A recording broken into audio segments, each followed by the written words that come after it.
घरेलु कम्पोस्ट बिन बनाएर मल बनाउने तरिका। नमस्ते, म तपाईहरुलाई आज ठूलो परिवार यानि कि दैनिक अलि धेरै फोहोर निस्कने घरको लागि होममेड कम्पोस्ट बिन बनाएर मल बनाउने तरिका शेयर गर्न गइरहेको छु। सबैभन्दा पहिला त मेरो पहिलो भिडियो मन पराउनु भएर लाइक, कमेन्ट र शेयर गर्नुहुने सम्पूर्ण वातावरण प्रेमीहरूलाई मेरो हृदयदेखि नै धन्यवाद छ। यो मल बनाउने विधिको लागि पहिला जुनसुकै भए पनि चामलको बोरा लिने, त्यसलाई ठाडोतिरबाट चारैतिर सानो सानो करिब 1 इन्च जतिको पाल पार्ने, अनि त्यसमा करिब 2 इन्च जति सुक्खा माटो राखिदिने।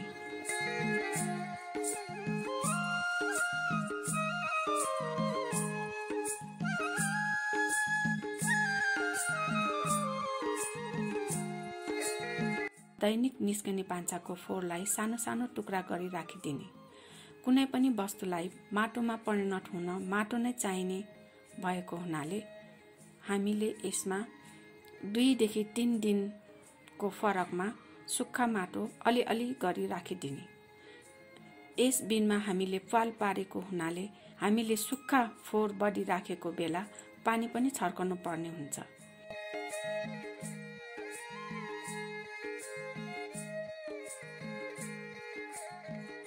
अन्यथा यदि हाम्रो फोहोरमा हरियोको मात्रा बढी छ भने पानी छर्कनु पर्दैन।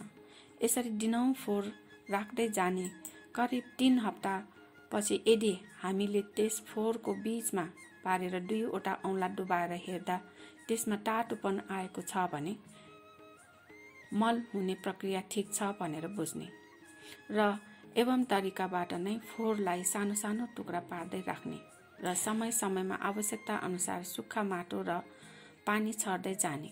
यो भाँडो करिब 2 देखि 3 महिनामा बढ्छ अनि यो बिन भरि हुन 4 देखि 5 इन्च बाँकीमा फेरि पिनमा राखे जस्तै गरी करिब 2 इन्च सुक्खा माटो राखिदिने।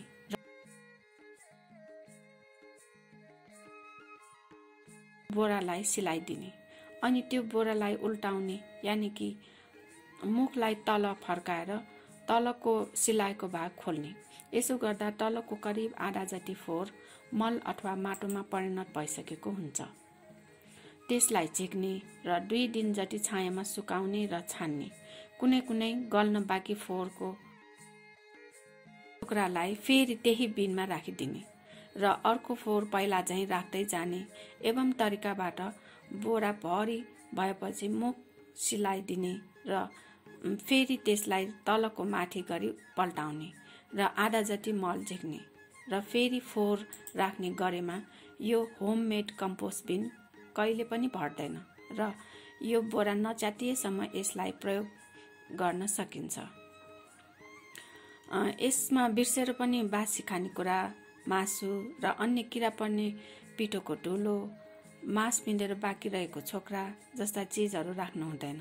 यसले किरा पर्ने अथवा मुसाले दुःख दिने सम्भावना हुन्छ। यो बिनलाई सकेसम्म घाम र पानीले नभेट्ने ठाउँ चयन गरी राख्दा अझ राम्रो हुन्छ।